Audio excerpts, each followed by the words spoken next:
Good evening, this is the Oscar expert here with Brother Bro, and we are going to recap the highlights from the 2019 Cannes Film Festival. Cole, what's the big winner at this festival? I mean, what took the Palme d'Or this year? Thank you for asking that question. The Palme d'Or actually went to Bong Joon-ho's Parasite. If you don't know, he's one of the most well-known foreign directors there is. He's done Snowpiercer, Memories of Murder, Mother, Okja.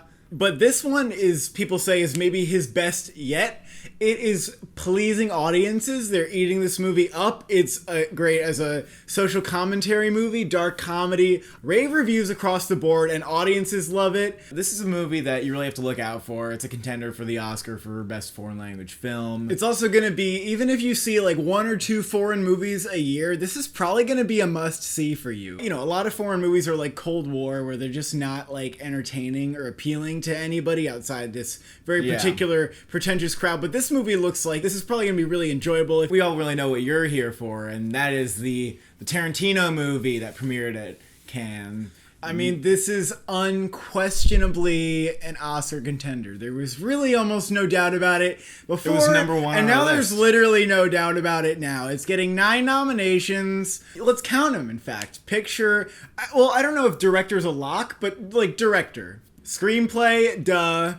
Best actor, Leonardo DiCaprio, yes, absolutely. Brad Pitt, supporting actor, there's been a little, where are they going to campaign these two? They're both leads. Well, I'll tell you what I think that they're probably going to do. They're probably going to campaign Leo as the lead. It's a buddy movie where they both play off of each other.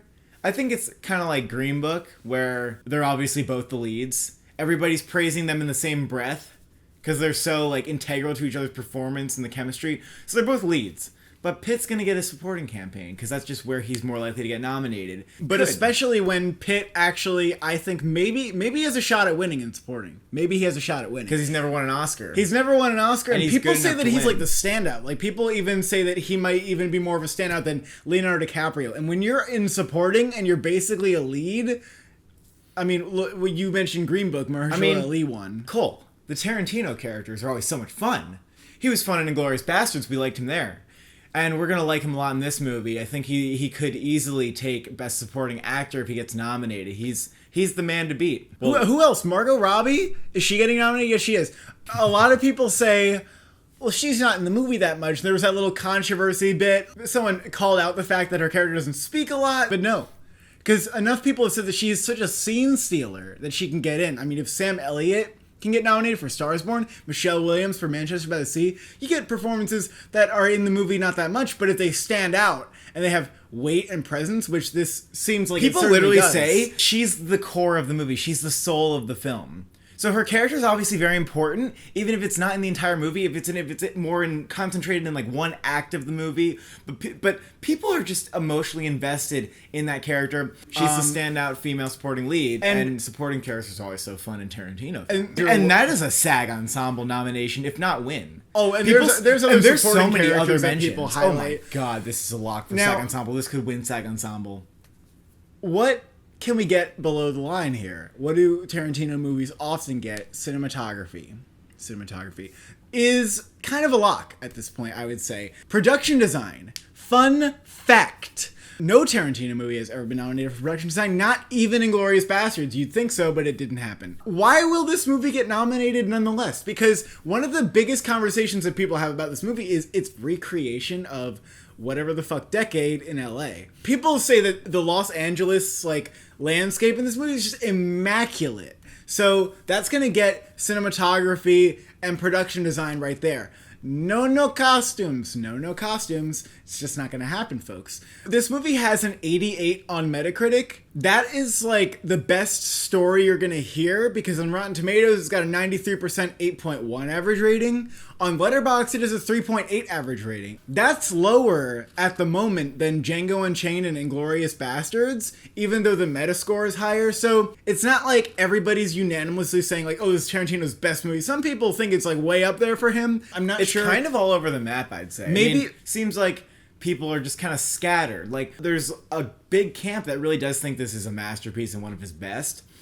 And then there's another camp that thinks it's just okay, or it's not as good as other Tarantino films. or they just kind of have problems with it. They have the same problems they have with other Tarantino films. A lot of his films, like, time will tell how well it's going to do. It's getting nominated. Everybody loves a Tarantino. It's getting nominated. Will it get director? Will it get editing? Like, those seem very possible at this point. I don't know if they're like total locks. Like, he didn't get a director nomination for Django. Yeah, I think it will. I just can't say it's a total lock, but I think it's gonna get director. Yeah. Why else is it getting nominated? Because we all know that the Oscars like movies about Hollywood. What is another big contender that premiered at Cannes out of competition and opening this week? It is, of course, Rocketman, riding off the coattails of Bohemian Rhapsody. And guess what? It has good reviews, unlike Bohemian Rhapsody. The reviews are like on par with Oscar bait movies that aren't actually masterpieces but are just good.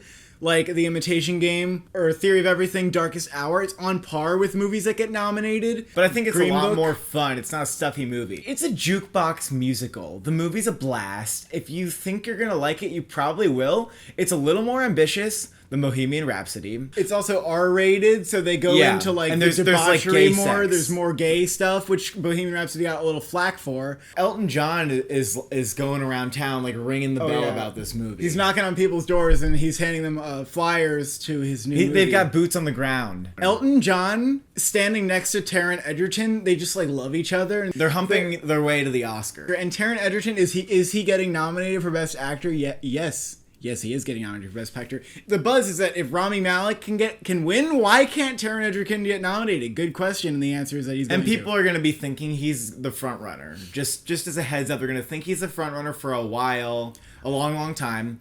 And then you're going to get there, and we're not so sure if someone could take him over, but we're going to have to see. Best costumes, like maybe it can even win. I mean, those costumes, just the trailer alone, you can tell it's getting nominated. Then you got sound mixing, probably a big contender for. I think production design it could even get in. Maybe production design. I would put it on for that. Screenplay, could it do what Bohemian Rhapsody couldn't and get a screenplay, even a director? You know, Nicole, I don't know, possibly. And if we're saying sound mixing, Cole, I mean, we may as well say sound editing. Considering Bohemian Rhapsody won sound editing, I think it's a sure thing that it's going to get nominated for both sound awards. Well, you know, they also do this lately where La La Land as a musical got sound editing as well. Not Star is Born, but nonetheless, I think this movie is definitely going to get in for that. The movie has a maximalist style. Bohemian Rhapsody was a concert movie. This movie, say has like musical numbers in it. So this movie's balls out. Even the director might get nominated. I don't know. I think he could come up, because sometimes these movies come out and you say, Peter Farrelly, well, he didn't get nominated, is being in the conversation for director. We're not so sure about that. And then all of a sudden, they all get DGA. They all get Oscar nominations. Let's talk about drawbacks. This movie's not set in stone, come and done contender. That's a new phrase I'm starting. I don't even know what that means. It's a come and done. Like Once Upon a Time in Hollywood, come and done. It's happening. It's a lock. Like, you make your movie and it's a come and done. Like, hands off. You give Taron Egerton the role of Elton John. You please everybody. It's a come and done. He's getting nominated. So but this is not a come and done, you said. It's not a come and... Well, Taron Egerton, I think, as lead actor, is a come and done. So what are a couple drawbacks that we could see from the movie? Well, a lot of people like to say early in the year hurts the movie. Really depends. Like, is this movie going to meet expectations in the box office? I don't see how it couldn't. I think this movie is going to be a smash hit. So people are going to like it a lot. Maybe not as much of a smash as Bohemian Rhapsody. Well, that's though. the thing. And will living in its shadow or hurt the movie? Bohemian Rhapsody, as we saw, was critic-proof. It didn't matter what the critics thought. So even though the critics like Rocketman more, it doesn't necessarily mean the audience is going to also like it more than Bohemian Rhapsody. Because is that even possible? They love that movie so much. They came their pants and they watched it again and again so they could keep coming their pants. It's going to be hard to say because most of what we have right now is just the critic reviews. I can tell you that it has love. It has enough love that I think getting in there. On IMDb right now, with a small sample size of 3,000 votes, it has a 7.7. Whereas Bohemian Rhapsody, around the time it came out, had like an 8.3, 8.4. Could that hurt the movie? I don't think so, because I think it has to stand out from Bohemian Rhapsody and it's successfully done that. It's successfully distinguished itself from Bohemian Rhapsody. It might not be as much of a crowd pleaser, but it's more serious. Well, it's definitely a crowd pleaser, though. It's not but Bohemian as Rhapsody ruthlessly a crowd was pleaser. such a phenomenon for audiences. Like, that it got nominated. But there's so many nominations. This movie is definitely going to get below the line, and then Best Actor. It's hard to see it not getting Best Picture. It's hard to see it not getting the Best Actor, and then that couples with the Best Picture pretty well. We're gonna have to see. I think a week down the road we'll have even a better idea. We'll review the movie for you, and we'll let you know if things change. What's the IMDb score going to look like? What's the cinema score? And how much money is it going to make? How well is it doing at the box office? I mean, Oscar's already on the tip of the tongue for this. I think Bohemian Rhapsody helps in that way. There's no reason to doubt it right now. So we got 2 movies out of Cannes, which is rare that we're saying are going to get nominated for Best Picture. Usually it's maybe one. Last year was Black Klansman, that's it. A lot of times you get movies like Mr. Turner, Carol, Foxcatcher that seem, oh my god, they're getting such rave reviews out of Cannes. Seem like Oscar contenders. And what those movies have in common, I think, is that they're more appealing to Cannes crowd, pretentious critics, and then they don't appeal to the audience. We don't have that case with Rocketman or Once Upon a Time in Hollywood at all. What movies might we have that case for? Well, we have The Lighthouse. The director of which, this movie is like proving this guy, Robert Eggers, to be a master craftsman. This movie is getting rave fucking reviews.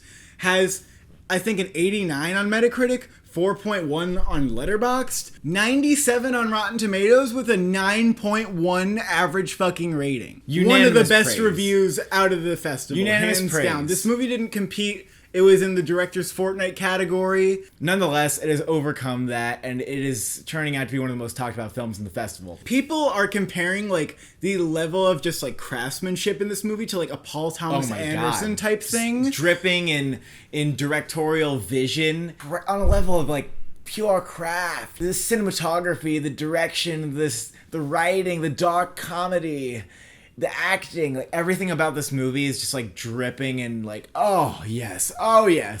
Willem Dafoe and Robert Pattinson, 2 very big actors, giving career high performances. And they're in this two movie. man showing it. Black and white, grainy ass, like old movie look, and it's got a aspect ratio that's like 1 to 119. That's gonna look like almost a square to you. This movie has Cold War cinematography. If this movie is that the movie's best shot at a nomination? Yes, it's the best shot at the nomination.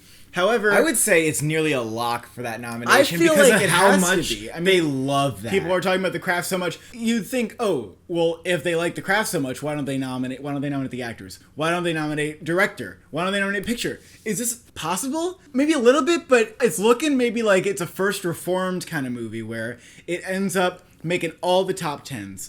You get some critical circles buzzing about this, putting this movie in their top 5s. You're nominating it for director. Nominating Willem Dafoe in lead, Robert Pattinson in lead or supporting. Ultimately, will this movie do well with Oscar voters? Probably not as well. They might choose to nominate it a little bit by giving it a cinematography nomination. Could they go a little more than that and give it a screenplay or a best actor for Willem Dafoe? I've even heard score. So there's like some categories where you wonder if it could really sneak in there. It's also a genre movie. It's kind of going to market itself as a horror movie to make money. You look at Hereditary, which was considered one of the best of the year and didn't get any nominations. So I feel like Willem Dafoe probably won't get that Best Actor nomination.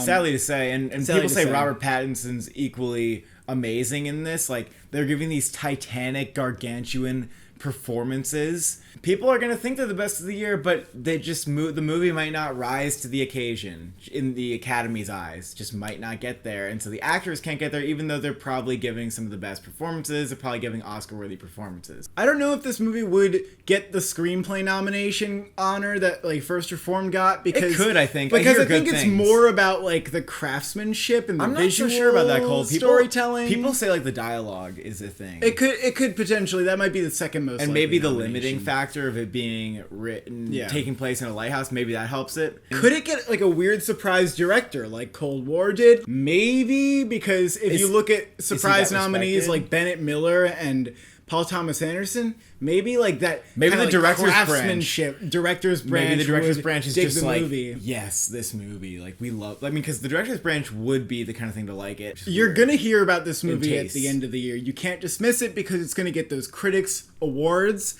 but ultimately it probably will end up with like a little consolation prize, like a cinematography nomination at the Oscars. The final American movie that premiered at Cannes was A Hidden Life from Terrence Malick. He did The Tree of Life that got picture director cinematography. What are critics saying about this movie? They're saying it's better than his last three, like, experimental trio kind of phase where he didn't use a script. Phase. This is a return to form to some extent. What he did here and what people were what I certainly was hoping was going to happen was that he was going to throw out the mediocre elements of his last movies, and people are saying it's a return to form. Like many Malick movies, the reactions are pretty divisive. Some say it's an excellent movie. Others say that, yeah, it's boring and it's 3 hours and it's repetitive. There are people who think the movie's a masterpiece, but it's not in big numbers. It's not like how The Tree of Life had so much division going on, but there were so many people who thought that movie was a masterpiece.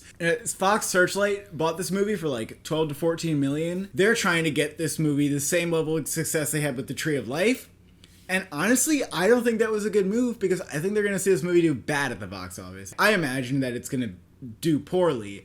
All of Terrence Malick's other movies had stars in them. This has like no people that most recognize. How many people are going to want to see a 3-hour World War II movie? I don't think it's going to do poorly. I think it's going to make actually 13 million. It just might not go that much over it. Because Tree of Life made like $54 million or something. But that was for like a movie that was hailed made. as like a must-see masterpiece. But to make This $54 movie's million, not. a lot of people have to see it who don't know what the hell they're in for.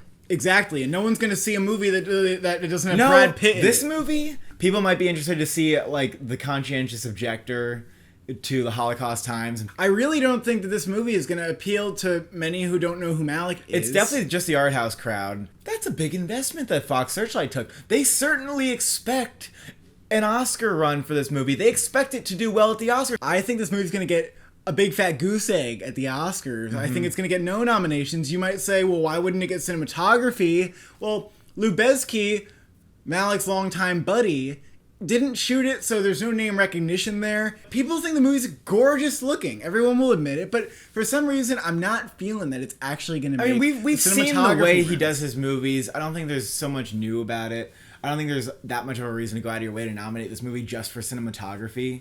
Some Malick fans might really love the movie, but it's not going to get it far. I don't think the Oscars will embrace the movie that much. I'm definitely fascinated, but I also agree it's getting a goose egg. It's getting no nominations. Another movie is Pedro Almodovar's Pain and Glory. This movie has buzz because Sony Pictures Classics bought distribution rights, and they announced that they plan to campaign this movie for Oscars. Critics and audiences are split as to whether or not this is one of his best works in years or if it's just good. Most people say it's his version of 8.5, where he's putting himself into the movie. Antonio Banderas is the lead in this movie, and he plays a character that resembles the director. He plays a gay man who's struggling with his sexuality. It's good enough reviews that it's definitely going to get nominated, I think, for Best Foreign Film. I think definitely. Yeah, as long as it's submitted, I think it can easily go there. And here's there. the kicker. Banderas, never been nominated for an Oscar. He won Best Actor at Cannes. People think he's excellent. Career best performance for this man who's never been nominated, but who the industry absolutely respects. I think they have an opportunity to nominate this person. Where is Sony Pictures Classics going to put their money behind in this movie? Could it get screenplay? Could it get picture? Could it get director? Like, maybe screenplay, but actor? They would invest money into Antonio Banderas. He's a charming guy. He can get there on the campaign trail. Americans know his name.